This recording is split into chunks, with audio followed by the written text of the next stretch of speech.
Hey everybody, this is Kevin Hill here. Hope you're doing great. Have another episode of the podcast. I think you're really going to dig this one. Got some really cool stuff to share with you, so let's go ahead and get started right now. I want to talk to you guys about a very important aspect of copywriting, and something that I see a lot of people kind of err when it comes to writing copy, and I can kind of give you a little insight into this common error that people make. So I highly recommend that you guys read a awesome book. It's called Breakthrough Advertising by Eugene Schwartz. So Breakthrough Advertising is awesome is because first part of the book, it kind of talks about market sophistication. And what market sophistication is the kind of where your prospect is at along the customer journey. For example, let's say that they want to lose weight, right? And obviously they're like bombarded with different methods of losing weight, like weight loss pills, programs, that sort of thing. And so they want to lose weight, and they haven't like actually gone and looked for other ways they can do that, right? They just discover that, okay, well, I need to lose weight. I need to, in other words, they're more or less problem aware. They're aware that they have a problem. Okay, so that's kind of like phase one of the market sophistication, and then Schwartz also talks about going up toward, solution aware, right? Where they know that there are other solutions. They've researched solutions. For example, in our hypothetical weight loss patient, maybe they've looked up like books and programs like South Beach program, or they've looked up exercise programs like P90X or Insanity or DDP yoga or something like that, right? So they've researched a lot. They've looked at a lot of ads. They're very aware of the solutions out there. Okay, so this is important because one big thing that I see a lot of people mistake I see people make when it comes to e-commerce is they don't really take into account the sophistication of their market. Okay, so there was a client. Actually, he wasn't a client. He was just he was in another coaching group that I'm in, and he created a sleeping pill, right?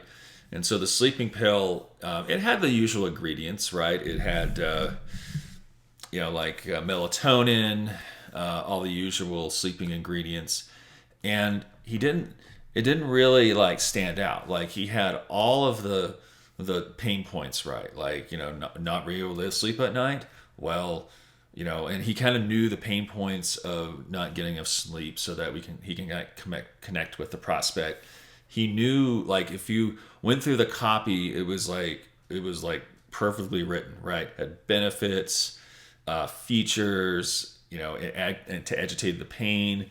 It future paced people, kind of like got them to kind of imagine what it would be like to get rid of their sleep problems. And it was just perfect. The problem is that there was no like unique hook or unique angle that made that particular sleeping pill stand out, right? And so that's why I told him, I'm like, hey, this is somebody who has had sleeping problems, right? They're a sophisticated audience. They've already done the research. Like they've already gone and they've gone into the grocery store to look up, look up pills that they can take. Maybe they've already taken the pills and they're looking for a healthier solution, or maybe they've looked at maybe even going to the sleep doctor or something like that, right? So these people are like solution aware. They are aware of the solutions. Okay, so if we were to take that and we were to present them with a marketing message that was very generic about how to get your sleep back, and you'll take this and you'll be able to sleep better and all that, that's just gonna fall on deaf ears because they have already seen that before. Okay, and I'm a big believer in that these days at this time of age, that there's really nothing new under the sun, right? There's no, people they if they have a sleep problem, especially in today's information age, right? Anybody can go into online and look up like different sleep products, shop around, compare and that sort of thing. It's way different than say just 20 or 30 years ago where you didn't have the internet, right? If you had a sleep problem, you either went to the drugstore and figure out what was there, or you saw a doctor, right? You didn't have the ability to shop for different choices online. And that's why, for the most part, and there are some exceptions, but for the most part, when people, I think everybody's sophisticated, right? They've already, by the time they see your ad or by the time they see your product, they have done all the research, right? They've already done the legwork, okay? So they already know what's out there. So to present them with a generic message that, hey, this is to help you with your sleep and sleep better and you'll get more energy and all that, that's just a generic message that isn't going to land well on them. Now, it'll be great copy, right? I mean, you can follow all the copywriting rules and you can, you'll be able to do great with that, but it's just not going to land very well because you didn't really take into account market sophistication when writing your copy. Okay, so that's the problem. Okay, you're probably wondering, okay, Kevin, how do we solve this problem, right? So there are several ways to do this. The first way is to come up with some kind of a unique mechanism that you can promote in your copy, okay? Or some kind of a unique thing that is different than everything else, okay? So for example, one thing for the sleeping pill, right? So one thing I recommended this person to do is to come up with a unique name, really hot name for the specific blend of ingredients that were in that particular pill, right? Even though all the ingredients, from what I researched, it looked like all the ingredients were the same, typical like melatonin and what you would find in any sleep supplement, right?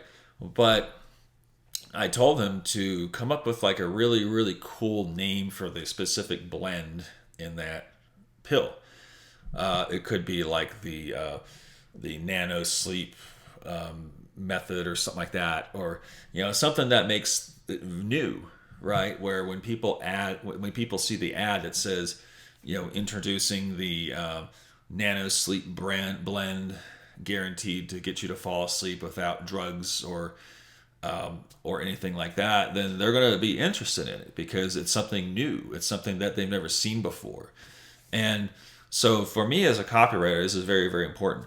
For me as a copywriter, my goal is to write an ad or either a Facebook ad, sales page, or whatever that nobody's ever seen before. Okay? Nobody can take my copy and transpose it onto another website that sells kind of the same thing. And if people can do that, then I didn't really do my job as a copywriter because I didn't do the necessary legwork, the strategic thinking to allow allow me to kind of stand out, right? Dan Kennedy, who I was fortunate to work for this company for about 4 or 5 years. He was famous of saying, if you can take your headline for your copy and you can put it on another sales page and it would still make sense, then you need to do a better job. It's not unique enough for that particular page. So that's very, very critical. That's one thing you can do, is to use a unique mechanism, right? And it's very, very easy to do. You don't have to there's for example, Ryan Dice, who's of digital marketer fame, right? So he calls his follow-up marketing sequence for email the machine, right? That's what he calls the machine. And so that's kind of his unique thing, right? He could be teaching the same thing that other people teach, but he kind of created a name for it and kind of took made it his own in a way, and it's called a machine. You can do the same thing for yours, right? Whatever unique thing that you can now, one thing I will say is that when I was I've done some work in the supplement industry for Agora 4 or 5 years ago, and one of the things that we would do is, in order to kind of create like that unique hook or unique mechanism, we would if there was like some ingredient that wasn't like in other remedies, we would then kind of research that ingredient and see if there's like kind of a cool unique story to it, or like someone from Africa discovered it in the 1800s, and now it was shown to help people sleep better, but now we're going to take that and put it in this pill, and so you can have it for yourself, right? That's kind of like a unique type thing that's going to help that particular thing stand out. So, and that leads to the second point, is another way you can stand out is if there's like a kind of a unique story that goes along with the discovery of that particular product. So a lot of times when I've written copy, I have taken like a unique story and made that kind of the big angle for the copy. So for example, let's say that for the sleep product, right?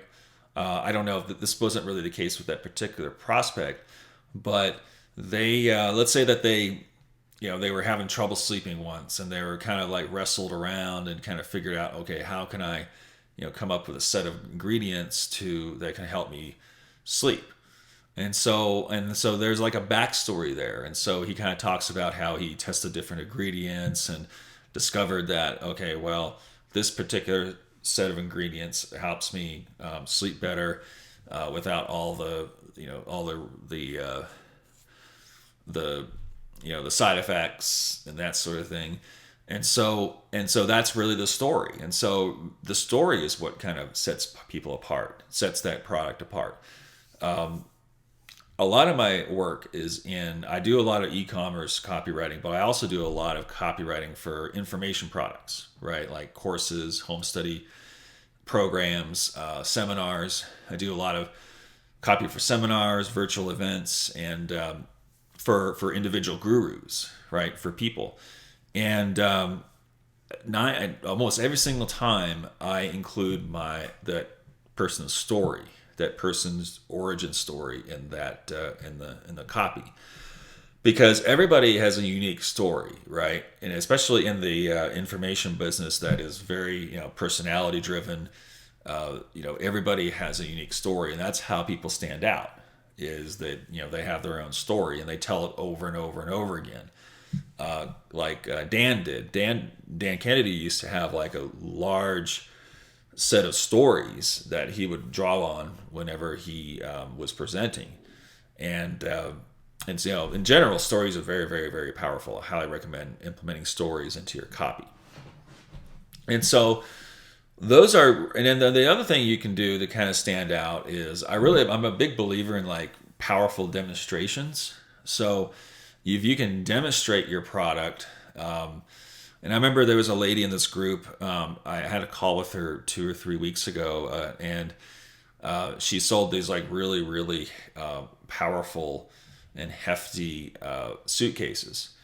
So one demonstration could be like, well, she like throws, you can like throw the suitcase off the 5 or 6 story building and see if it still survives or something like that. I don't know, just something or throw it down the stairs, or damage it, and then kind of show off like, hey, this is a really powerful suitcase, right? I mean, that product is ideal for demonstration, right?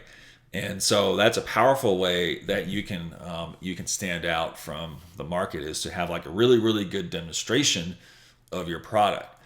There's another fella that I think Patrick, who does who has like the math blocks. So that's another thing you can do, Patrick, is to take those blocks and have a child and demonstrate, and have a little demonstration using the blocks, like maybe having a child using the blocks and show them how easy it is, right? Demonstrations are just very, very, very powerful, and it's a good way to kind of set yourself out apart from your marketplace. Well, that about does it for this episode of the podcast. Hopefully you got a lot out of it, and first and foremost, you go ahead and implement everything that you discovered to help yourself write better copy. Thanks a lot, and see you next time.